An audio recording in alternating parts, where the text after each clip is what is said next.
Assalamualaikum warahmatullahi wabarakatuh. Bertemu lagi dengan saya Bu Santi. Kita di bab 1 ini akan membahas tentang ruang lingkup manajemen keuangan. Seperti itu. Jadi di perkenalan yang telah kita lakukan di awal, kita akan memahami tentang kondisi manajemen keuangan atau ruang lingkup batasan-batasan pembelajaran tentang manajemen keuangan. Seperti itu ya. Ingat pesan saya, sukai dulu mata kuliahnya, sukai dulu dosennya, baru kita menikmati apa sih sebenarnya manajemen keuangan yang akan kita pelajari beberapa pertemuan ke depan. Seperti itu. Harapan saya tadi adalah bagaimana nanti mahasiswa menghasilkan portofolio manajemen keuangan di mata kuliah saya, sehingga di awal mahasiswa mempersiapkan apa saja yang harus dikumpulkan mulai awal ya. Kita sudah menyiapkan apa mulai awal. Nah, di pertemuan pertama ini kita akan memahami dulu ruang lingkup manajemen keuangan. Jadi belum ada tugas, belum ada mini kuis ya. Jadi jangan takut tentang tugas dan mini kuis itu.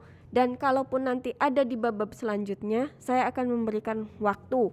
Jadi tidak serta-merta hari ini saya kasih tugas, besok sudah dikumpulkan. Jadi ada waktu dan di situ adalah ada jeda untuk diskusi dulu sampai nanti final. Seperti itu. Nah, capaian pembelajarannya adalah mahasiswa mampu dan memahami, menjelaskan ruang lingkup manajemen keuangan. Nah, apa yang akan kita jelaskan? Bahan kajiannya adalah mampu memahami tentang pengertian keuangan. Manajemen keuangan itu apa? Wes berhubungan dengan uang itu mesti yo pikirannya menghitung. Seperti itu ya. Kemudian yang kedua, apa sih sebenarnya tujuan manajemen keuangan? Nah, itu juga perlu kita pahami. Nah, selanjutnya adalah fungsinya apa? Kita juga harus tahu dong, apa sih fungsi manajemen keuangan? Jangan-jangan nggak tahu lagi. Wah, aku sak ewen melu mata kuliah manajemen keuangan, tapi nggak tahu fungsi, nggak tahu tujuannya. Nah, selanjutnya adalah mampu memahami dan menjelaskan sumber dana.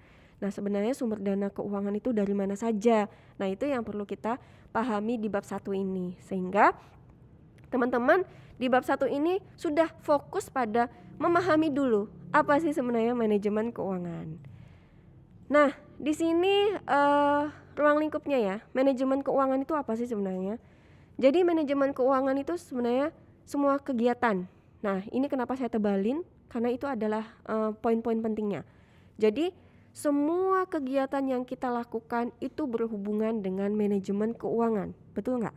Nah, jadi kita mau kemana butuh uang. Kita mau beraktivitas seperti apa butuh uang. Nah, pastinya itu perusahaan harus tahu, apalagi di perusahaan itu banyak sekali kegiatannya. Jangan karena ada perusahaan atau punya UMKM atau punya usaha apa gitu, dia nggak tahu kegiatannya itu sebenarnya menghasilkan uang. Nah, ini adalah semua kegiatan yang diarahkan untuk mendapat sumber dana dengan biaya yang minim dan mengalokasikan dana itu seefisien mungkin. Nah, kegiatan-kegiatan untuk mendapatkan sumber dana itu dengan biaya yang minim. Nah, bagaimana caranya? Nah, ini adalah peran dari manajer keuangan untuk bagaimana caranya membaca keuangan yang baik itu seperti apa. Mendapatkan dana itu dari mana? Bagaimana caranya dapat biaya yang minim? Dan bagaimana mengalokasikan dana tersebut seefisien mungkin. Jadi, manajemen keuangan itu ada 2 poin penting. Sumber dana, bagaimana cara mendapatkan sumber dana, dan kedua, bagaimana mengalokasikan dana itu seefisien mungkin. Nah, untuk manajemen keuangan 1, kita fokuskan bagaimana mendapatkan sumber dana itu dengan biaya yang minim. Nanti ada lanjutannya manajemen keuangan 2, itu bagaimana mengalokasikan dana seefisien mungkin. Nah, yang kedua, tadi kan kegiatan. Yang kedua adalah aktivitas perusahaan yang berhubungan bagaimana memperoleh dana, menggunakan dana dan mengelola aset sesuai dengan tujuan perusahaan. Tujuan perusahaan apa? Mestinya menghasilkan profit, menghasilkan laba. Itu pasti yang pertama. Nah, tapi kalau kita mau mencapai tujuan atau profit, otomatis gimana sih cara memperoleh dana? Masa nggak paham dapat dana dari mana? Menggunakan dananya bagaimana? Jangan seenaknya dong menggunakan dana, dan bagaimana mengelola aset yang ada. Masa kalau kita nggak punya dana terus aset-aset yang dimiliki oleh perusahaan kita jual aja. Nah, itu yang harus dipikirkan oleh manajer keuangan. Seperti itu ya pengertiannya. Nah, sebenarnya siapa sih yang membutuhkan manajemen keuangan? Perusahaan kah? Individu kah? UMKM? Pemerintah? Atau siapa yang membutuhkan? Jangan salah ya, individu juga membutuhkan loh. Kita pribadi juga membutuhkan. Nah, kita yang membayangkan bahwa wah hanya perusahaan yang punya kegiatan. Perusahaan itu banyak sekali kegiatannya sehingga dia butuh laporan keuangan. Individu butuh nggak? Butuh. Namun apa yang membedakan? Kegiatannya, biayanya yang ada di laporan keuangan. Jadi itu yang membedakan laporan keuangan.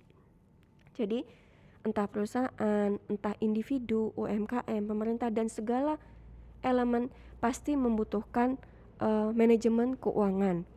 UMKM kecil, apakah butuh, Bu? Sangat butuh.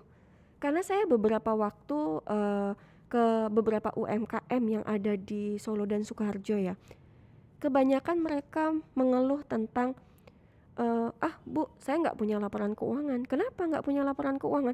Alah, yang penting saya jalan. Yang penting saya manajemen keuangan saya itu yang penting melaku. Saya bisa membeli, saya bisa produksi, saya bisa menjual, laku enek untungnya, saya bisa beli lagi kayak gitu. Nah, apakah itu manajemen keuangan yang baik? Nah, itu yang perlu kita pahami. Nah, gunanya nanti adik-adik sekalian atau teman-teman sekalian yang ada di sini adalah datang misalnya ke UMKM yang membutuhkan atau ke perusahaan bahwa sini coba saya bantu untuk menganalisis apa yang mereka butuhkan tentang manajemen keuangan. Itu harapan saya. Nah, dengan PD-nya membantu UMKM walaupun kecil. Sini saya bantu memisahkan laporan keuangan pribadi dan laporan keuangan perusahaan atau UMKM. Saya pisahkan. Kenapa selama ini yang saya lihat fenomenanya adalah beberapa penelitian yang saya lakukan itu UMKM-nya digabung antara kebutuhan pribadi dan kebutuhan UMKM-nya. Begitupun perusahaan. Jika perusahaan itu adalah pemiliknya kan milik pribadi, wes aku mau pakai uang saya seenak-enaknya aja. Nah, di saat itu adalah perlunya pemisahan antara laporan keuangan pemiliknya dan laporan keuangan perusahaan. Nah, individu juga seperti itu, sama halnya. Individu juga perlu dong ada pencatatan laporan keuangan misalnya. Bagaimana mengelola manajemen keuangannya supaya baik, supaya bisa berinvestasi nantinya. Nah, itu perlu kita pahami, gitu ya. Kemudian, apa yang dipelajari di manajemen keuangan? Ada 2 yang saya jelaskan tadi, sumber dana dan mengalokasikan dana. Nah, sumber dananya dari mana? Ada pembelanjaan pasif atau nanti pasifa. Kemudian alokasi dana adalah pembelanjaan aktif atau nanti aktiva. Nah, mungkin yang akuntansi sudah memahami. Kalau yang manajemen nanti kita pahami bersama-sama. Apa sih sebenarnya sumber dana dan alokasi dana? Nah, pengelompokan aktiva dan pasifa. Kalau kita sudah mikir aktiva, pasti ada harta, ada biaya, ya. Nah, harta itu apa saja? Bisa kas, piutang, persediaan bahan baku, perlengkapan, peralatan, dan sewa. Seperti itu. Nah, kalau biaya apa? Ada gaji, ya. Di perusahaan kan pasti ada SDM. SDM digaji enggak? Ya digaji. Sehingga ada gaji, ada operasional, ada listrik, ada air, dan segala macam. Jadi banyak biaya yang dikeluarkan untuk operasional perusahaan sendiri. Nah, itu kenapa?